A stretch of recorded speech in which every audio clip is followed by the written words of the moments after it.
नमस्कार विद्यार्थी मित्रांनो, पंचायत राज व्यवस्था भाग 2 अंतर्गत आपण अनेक प्रकारच्या आयएमपी फॅक्ट्सवर प्रकाश टाकला होता। आज आपण पुन्हा एकदा पंचायत राज व्यवस्था भाग 3 च्या माध्यमातून आपल्या पंचायत राज व्यवस्थेच्या या सिरीजला पुढे कंटिन्यू करतोय। आपल्याला माहिती असेल पंचायत राज व्यवस्था भाग 2 च्या अंतर्गत आपण अनेक प्रकारच्या प्रश्नांच्या विश्लेषणाच्या माध्यमातून या ठिकाणी अनेक प्रकारच्या आयएमपी फॅक्ट्सवर प्रकाश टाकला होता। आज मात्र पुन्हा एकदा आपल्याला या ठिकाणी पंचायत व्यवस्था भाग 3 च्या माध्यमातून अनेक प्रकारच्या आयएमपी फॅक्ट्सवर प्रकाश टाकायचा आहे। त्याबरोबर त्या माध्यमातून अनेक प्रकारच्या प्रश्नांचं विश्लेषण आपण करून घेऊया। तर सुरुवात करूया आजच्या या भाग 3 ला। पहा स्क्रीनवर पहिला प्रश्न आहे या प्रकारचा की स्थानिक शासन या विषयाचा समावेश भारतीय संविधानाच्या 7व्या सूचीतील डॅश यादीमध्ये करण्यात आला आहे। प्रश्न पुन्हा एकदा ऐका, स्थानिक शासन या विषयाचा समावेश भारतीय संविधानाच्या 7व्या सूचीतील डॅश यादीमध्ये करण्यात आला आहे। पर्याय क्रमांक 1 आहे संघ सूची, पर्याय क्रमांक 2 आहे राज्य सूची, पर्याय क्रमांक 3 आहे समर्थ सूची आणि पर्याय क्रमांक 4 आहे उर्वरित अधिकार। तर मित्रांनो या ठिकाणी याचं उत्तर आपल्याला सांगता येईल ते म्हणजे पर्याय क्रमांक 2 राज्य सूची। का? कारण की भारतीय संविधानाच्या या 7व्या सूचीतील राज्य सूचीच्या यादीमध्ये स्थानिक शासन किंवा स्थानिक स्वराज्य संस्था हा विषय जो काय तो समाविष्ट आहे विषय क्रमांक 5 या अर्थाने। आणि म्हणून एक प्रकारे या ठिकाणी आपल्याला याचं उत्तर सांगता येईल की स्थानिक शासन हा विषय राज्य सूचीमधील विषय क्रमांक 5 आहे आणि राज्य सूचीमध्ये तो मोडणारा विषय आहे। या अर्थाने आपल्याला या प्रश्नाचं उत्तर सांगता येऊ शकेल। जाऊया पुढच्या प्रश्नाकडे। पहा पुढचा प्रश्न आहे महानगरपालिका आयुक्तासंबंधी विधानांपैकी अचूक विधाने निवडा। महानगरपालिका आयुक्तासंबंधी विधानांपैकी अचूक विधाने निवडा। पर्याय क्रमांक अ आहे महानगरपालिकेच्या बैठकांमध्ये आयुक्त चर्चेत सहभागी होऊ शकतात। ब पर्याय आहे या बैठकांमध्ये आयुक्तांना मत देण्याचा अधिकार नाही। क पर्याय आहे आयुक्त या बैठकांमध्ये कोणताही प्रस्ताव मांडू शकत नाहीत। आणि पर्यायी उत्तर आहेत अ, ब आणि क। पर्याय 2 आहे फक्त अ आणि ब। पर्याय 3 आहे अ आणि क आणि पर्याय 4 आहे फक्त ब आणि क। तर मित्रांनो आपल्याला या ठिकाणी महानगरपालिका आयुक्त या पदाच्या अनुषंगाने असणाऱ्या अचूक विधानांची निवड करायची आहे। पुन्हा एकदा आपण या ठिकाणी प्रश्नाकडे पहा, आपल्याला लक्षात येईल की या प्रश्नामध्ये या ठिकाणी पहिला अ पर्याय जो दिलेला आहे तो काय आहे की महानगरपालिकेच्या बैठकांमध्ये आयुक्त चर्चेत सहभागी होऊ शकतात। तर ऑब्व्हियसली या ठिकाणी अ पर्याय बरोबर आहे, कारण की महानगरपालिकेच्या बैठकांमध्ये जे कोणी आपले प्रशासक महानगरपालिकेचे आयुक्त असतात तर ते या ठिकाणी बैठकीमध्ये चर्चेत सहभागी होऊ शकतात, त्यांना चर्चेत सहभागी होण्याचा अधिकार असतो। त्यानंतर या बैठकीमध्ये आयुक्तांना मत देण्याचा अधिकार नाही। मुळातच या ठिकाणी महानगरपालिका आयुक्त हे पद जे काय आहे ते प्रशासकीय पद आहे, ते एक IAS अधिकारी दर्जाचं पद असतं। आणि विशेष म्हणजे महानगरपालिका आयुक्त हे काही राजकीय पदाधिकारी नाहीयेत किंवा महानगरपालिकेचे सदस्य नाहीयेत किंवा जनतेने त्यांना निवडून दिलेलं नाहीये आणि म्हणून त्यांना या बैठकीमध्ये मत देण्याचा अधिकार नसतो किंवा नाही। या ठिकाणी तुम्ही पाहू शकता की बी पर्याय जो दिलेला आहे इंग्लिशमध्ये खाली दिलेला की the commissioner cannot vote in these meetings. Vote हा शब्द वापरलेला आहे। वोट या अर्थाचा इथं आपल्याला कशा अर्थाने घ्यायचा अर्थ तर मतदान, ओपिनियन ते मांडू शकतात की ते चर्चेत सहभागी होऊ शकतात आणि आपले ओपिनियन्स जे आहेत ते मांडू शकतात, पण ते मतदान करू शकत नाहीत। आणि म्हणून या ठिकाणी या बैठकीमध्ये आयुक्तांना मतदान करण्याचा किंवा मत देण्याचा अधिकार नाही, हेही विधान बरोबर आहे। आणि आयुक्त या बैठकामध्ये कोणताही प्रस्ताव मांडू शकत नाहीत, तर हेही विधान या ठिकाणी बरोबर आहे की महानगरपालिका आयुक्त या बैठकामध्ये कोणताही प्रकारचा प्रस्ताव मांडू शकत नाहीत। का? कारण की एक प्रकारे पुन्हा तेच कारण आपले तर स्पष्ट करता येऊ शकेल की महानगरपालिका आयुक्त हे प्रशासकीय अधिकारी पद आहे आणि त्यामुळे त्यांना अशा प्रकारच्या बैठकामध्ये कोणताही प्रस्ताव मांडण्याचा अधिकार नसतो किंवा नाही। आणि म्हणून या ठिकाणी क पर्याय सुद्धा बरोबर आहे आणि म्हणून आपल्याला उत्तर सांगता येईल पर्याय क्रमांक 1 की अ, ब, क। आणि म्हणून या ठिकाणी या प्रश्नाचं आपल्याला सांगता येईल पर्याय क्रमांक 1 अ, ब, क। मग आता या प्रश्नाच्या अनुषंगाने ज्या काही आयएमपी फॅक्ट्स आहेत त्या आयएमपी फॅक्ट्सवर आपण प्रकाश टाकूया।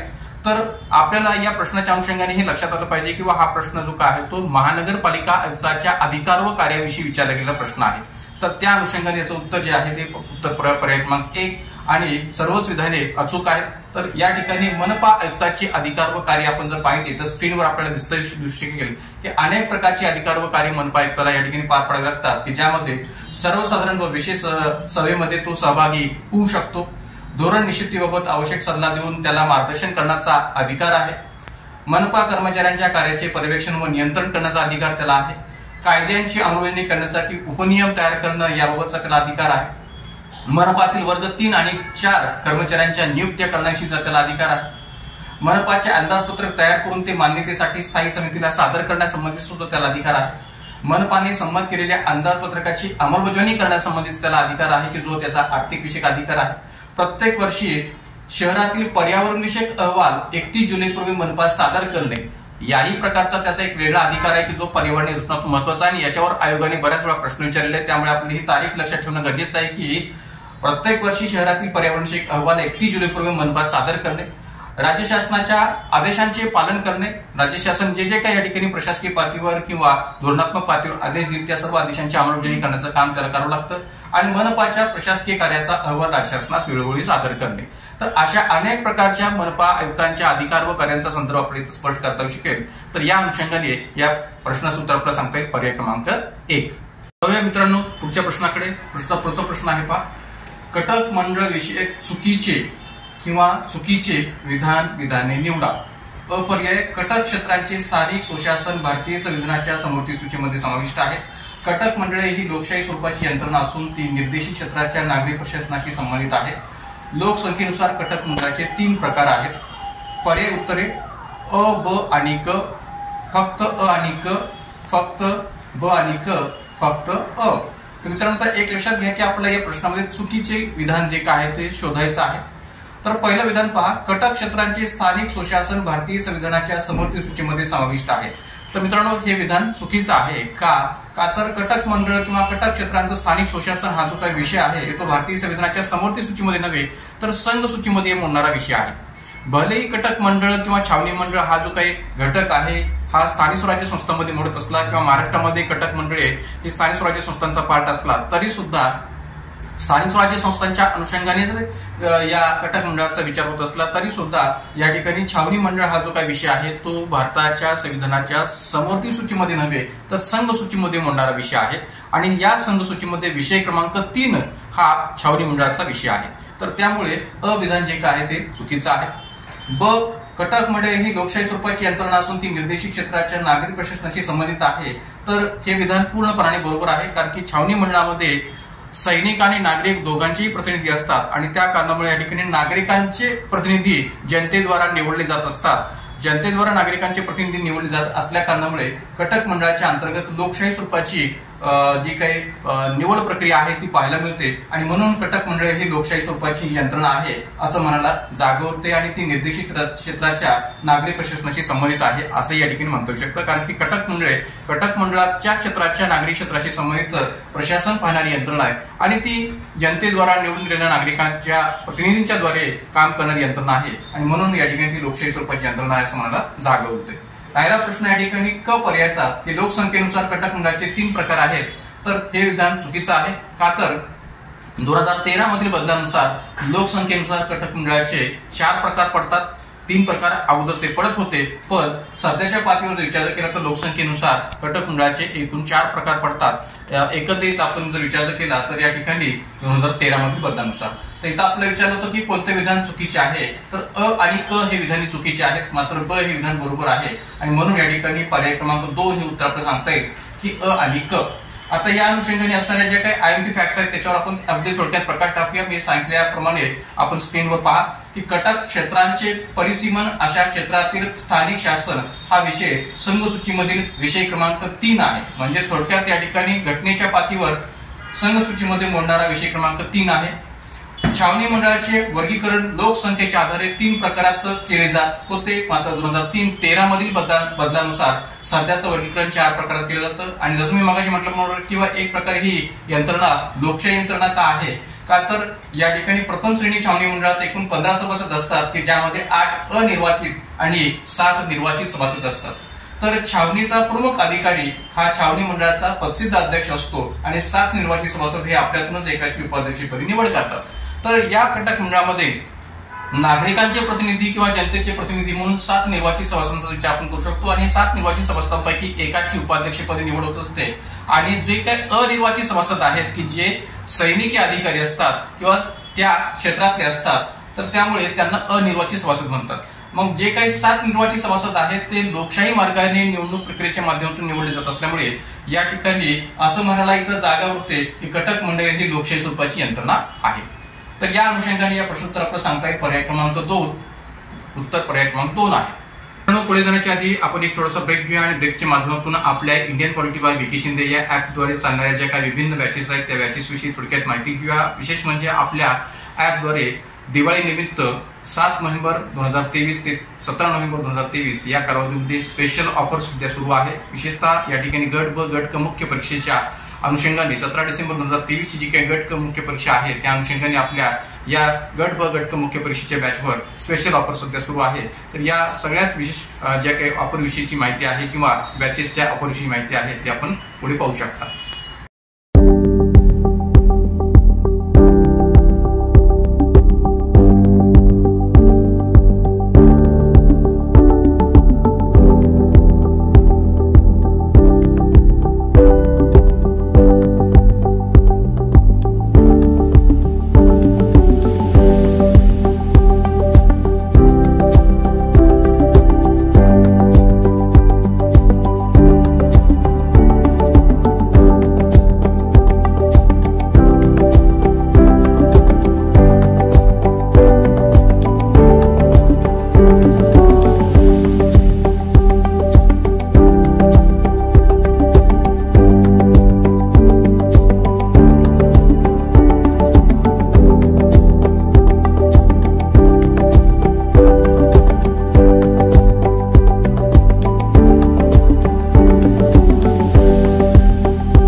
जाऊया पुढच्या प्रश्नाकडे। पहा स्क्रीनवर पुढचा प्रश्न। पंचायत प्रक्रांती सूचीच्या संदर्भात पुढील विधानांतून चुकीचे विधान निवडा। या सूचीच्या आधारे राज्यांनी पंचायत राज संस्थांच्या सक्षमीकरणात किती प्रगती केली आहे याचा आढावा घेता येतो। पंचायत राज खाते आणि राष्ट्रीय उपजीवित अर्थशास्त्र संशोधन परिषद यांनी ही सूची तयार केली आहे। या सूचीद्वारे पंचायत राज संस्थांची कार्य, वित्त आणि कर्मचारी यांची मोजमाप केली जाते। ही सूची नीती आयोग व ग्रामीण विकास खाते यांनी तयार केली जाते। मित्रांनो, एक लक्षात घ्या की या ठिकाणी आपल्याला चुकीचे विधान निवडा असं म्हटलेलं आहे या प्रश्नाच्या अनुषंगाने। मुळात बहुतांश विद्यार्थ्यांना या ठिकाणी पंचायत प्रक्रांती सूचीच्या संदर्भात असं म्हटले की तेवढं लवकर लक्षात येत नाही, पण या ठिकाणी तुम्ही खाली इंग्लिश मध्ये पाहू शकता की with reference to panchayat devolution index किंवा त्याला तुम्ही डेव्हलपमेंट इंडेक्स असं जरी म्हटलं तरी काही चुकीचं होणार नाहीये, कारण की आपल्याकडे पंचायत राज मंत्रालयाच्या माध्यमातून या ठिकाणी अशा प्रकारचा जो काय पंचायत राज डिव्होल्यूशन इंडेक्स किंवा पंचायत राज डेव्हलपमेंट इंडेक्स जो काय आहे तो विचारात घेतला जातो। त्यामुळे या ठिकाणी इथं आपल्याला चुकीचं विधान शोधत असताना अधिक या ठिकाणी अवघड जाईल असं म्हणता येणार नाही। का? कारण की पर्याय क्रमांक 4 मध्ये जो उल्लेख केलेला आहे की ही सूची नीती आयोग व ग्रामीण विकास खाते यांनी तयार केली आहे, तर हेच विधान या ठिकाणी पूर्णपणे चुकीचं आहे, पर्याय क्रमांक 4। बाकी इतर तीनही विधाने या ठिकाणी बरोबर आहेत। का? कारण की या सूचीच्या आधारे राज्यांनी पंचायत राज संस्थांच्या सक्षमीकरणात किती प्रगती केली आहे याचा आढावा घेता येतो, हे बरोबर आहे। कारण की मुळातच या ठिकाणी ही जी काही सूची आहे ती सूची विभिन्न घटक राज्यातल्या पंचायत राज संस्थांच्या सक्षमीकरणाच्या दृष्टिकोनातून किती प्रगती केलेली आहे याचा आढावा घेणारी सूची असते। पंचायत राज खाते आणि राष्ट्रीय उपजीवित अर्थशास्त्र संशोधन परिषद यांनी ही सूची तयार केलेली आहे, हेही म्हणणं बरोबर आहे। कारण की मुळात जसं मी आता म्हटल्याप्रमाणे की या प्रकारची सूची तयार करत असताना पंचायत राज मंत्रालयाचा जो काय रोल आहे किंवा भूमिका आहे ती महत्वाची आहे आणि त्याचबरोबर राष्ट्रीय उपजीवित अर्थशास्त्र संशोधन परिषद या पण संस्थेची यामध्ये मदत होते, त्यामुळे दुसराही पर्याय बरोबर आहे। आणि तिसरा की या सूचीद्वारे पंचायत राज संस्थांची कार्य, वित्त आणि कर्मचारी यांची मोजमाप केली जाते किंवा मूल्यमापन केले जाते, हेही म्हणणं बरोबर आहे। तर त्यामुळे पहिले 3 पर्याय बरोबर आहेत, मात्र चौथा पर्याय की ही सूची नीती आयोग व ग्रामीण विकास खाते यांनी तयार केली आहे हे पूर्णपणे चुकीचं आहे। कारण की नीती आयोगाची भूमिका आपल्याकडे धोरणात्मक पातळीवर आहे, धोरण तयार करणारी एक यंत्रणा म्हणून नीती आयोगाकडे पाहिलं जातं, पण या ठिकाणी नीती आयोगाच्या दृष्टिकोनातून पंचायत राज संस्थांच्या या सूचीच्या बाबतीत कसलाही रोल नाहीये आणि म्हणून नीती आयोग असो किंवा ग्रामीण विकास खाते असो यांचा यामध्ये कसल्याही पातळीवरचा रोल नाहीये, म्हणून चौथा पर्याय जो काय तो चुकीचा आहे। म्हणून या प्रश्नाचं उत्तर स्पष्ट करता येईल, पर्याय क्रमांक 4। आता या अनुषंगाने जे काही आयएमपी फॅक्टर आहेत त्या पाहत असताना एक लक्षात घ्या की पंचायत प्रक्रांती किंवा विकास निर्देशांक पीडीआय, मग याला तुम्ही पंचायत डिव्होल्यूशन इंडेक्स म्हणा किंवा पंचायत डेव्हलपमेंट इंडेक्स म्हणा असं दोन्ही अर्थाने म्हटलं तरी चालेल। तर पंचायत प्रक्रांती किंवा विकास निर्देशांक तयार करण्यासाठी एक समिती आपल्याकडे गठीत केली जाते, ज्या समितीमध्ये भारत सरकारच्या विविध मंत्रालय, विभाग आणि राज्य सरकारांच्या स्थानिक निर्देशक फ्रेमवर्कचा समावेश होतो। स्थानिकीकरणाच्या 9 थीमवर आधारित, मी पुन्हा एकदा सांगतोय की स्थानिकीकरणाच्या 9 थीमवर आधारित स्थानिक निर्देश फ्रेमवर्क तयार केला जातो। ही 9 थीमवर आधारित स्थानिक निर्देशक फ्रेमवर्क जी तयार केली जाते त्या 9 थीम मधले असणारे जे विषय आहेत ते बाजूला मी या ठिकाणी दिलेले आहेत। पहा की या 9 थीम मध्ये गावात दारिद्र्यमुक्त आणि वाढीव जीवनमान याचा समावेश असतो। निरोगी गाव, मुलांसाठी अनुकूल गाव, पुरेसे पाणी असलेले गाव, स्वच्छ आणि हिरवेगार गाव, स्वयंपूर्ण आणि पायाभूत सुविधा असलेले गाव, सामाजिक दृष्ट्या न्याय आणि सामाजिक दृष्ट्या सुरक्षित असणारे गाव, सुशासन असलेले गाव आणि महिलांना अनुकूल असणारे गाव, अशा या 9 थीमला या ठिकाणी या स्थानिक निर्देशांक फ्रेमवर्क तयार करत असताना प्राधान्य दिले गेलेलं आहे। या 9 थीमवर आधारित ही फ्रेमवर्क तयार केली जाते। आणि विशेष म्हणजे पंचायत संस्थांचं जे काही निवडून दिलेले लोकप्रतिनिधी असतात किंवा कार्यकर्ते असतात यांना सक्षम करण्याच्या दृष्टीने सुद्धा ही एक पंचायत राज मंत्रालयाच्या माध्यमातून राबवली जाणारी योजना असं या ठिकाणी या सूचीच्या बाबतीत म्हणायला काय हरकत नाहीये। आणि म्हणून एकंदरीत पंचायत व्यवस्थेच्या विकासाच्या पातळीवर विचार केला तर या सूचीचा महत्वपूर्ण असा रोल आहे किंवा भूमिका आहे असं मला म्हणता येऊ शकेल। म्हणून या प्रश्नाचं उत्तर सांगता येईल पर्याय क्रमांक 4। मित्रांनो, जाऊया पुढच्या प्रश्नाकडे। पहा स्क्रीनवर पुढचा प्रश्न काय आहे। नगरपालिकेसंदर्भात खालील विधाने विचारात घ्या। अ पर्याय, अ वर्ग नगरपालिकेमध्ये 38 ते 65 सदस्य असतात। ब पर्याय, ब वर्ग नगरपालिकेमध्ये 23 ते 34 सदस्य असतात। क पर्याय, क वर्ग नगरपालिकेमध्ये 17 ते 23 सदस्य असतात। आणि ड पर्याय, ड वर्ग नगरपालिकेमध्ये 11 ते 17 सदस्य असतात। वरीलपैकी कोणते विधाने बरोबर आहेत? पर्याय उत्तरे अ, ब आणि क, ब, क आणि ड, अ, क आणि ड, आणि पर्याय क्रमांक 4 आहे फक्त अ, ब आणि ड।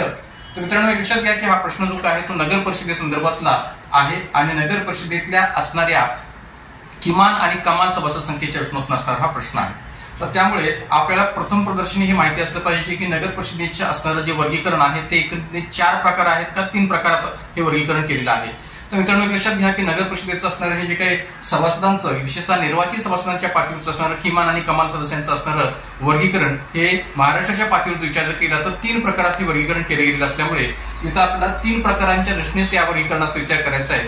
त्यामुळे ड पर्याय जो आहे की ड वर्ग नगरपालिकेमध्ये 11 ते 17 सदस्य असतात हा चुकीचा आहे। बाकी वरचे 3 पर्याय जे आहेत ते बरोबर आहेत की अ वर्ग नगरपालिकेमध्ये 38 ते 65 सदस्य, ब वर्ग नगरपालिकेमध्ये 23 ते 37 सदस्य आणि क वर्ग नगरपालिकेमध्ये 17 ते 23 सदस्य। का तर महाराष्ट्रामध्ये नगर परिषदांचं वर्गीकरण 3 प्रकारात केलं जातं, अ, ब आणि क। त्यामुळे इथं आपलं उत्तर सांगता येईल पर्याय क्रमांक 1 अ, ब आणि क। तर या अनुषंगाने या ठिकाणी जे काही आयएमपी फॅक्ट्स आहेत ते आपण पुढे स्क्रीनवर पाहूया। पहा पुढे की नगर परिषदांचे अ, ब, क अशा 3 प्रकारात वर्गीकरण केले जाते। हे वर्गीकरण कसं आहे तर एक लक्षात घ्या, ते वर्गीकरण तर आपण या बाजूच्या तक्त्यामध्ये पाहणारच आहोत, पण त्याआधी आणखीन एक गोष्ट आपण इथं लक्षात ठेवण्याची गरज आहे की जी 74व्या घटनादुरुस्ती सूचनातून महत्वाची आहे की नगर परिषदेतील सभासदांचे एकूण 3 प्रकार आहेत। म्हणजे नगर परिषदांचे या ठिकाणी 3 प्रकारात वर्गीकरण केले जाते, अ, ब, क हे तर आहेच आहे, पण त्याचबरोबर ही पण गोष्ट आपण लक्षात ठेवावी की नगर परिषदेतील सभासदांचे एकूण 3 प्रकार पडतात, ज्यामध्ये पहिला प्रकार आहे निर्वाचित सभासद, दुसरा प्रकार आहे नामनिर्देशित सभासद, तिसरा प्रकार आहे पदसिद्ध सभासद।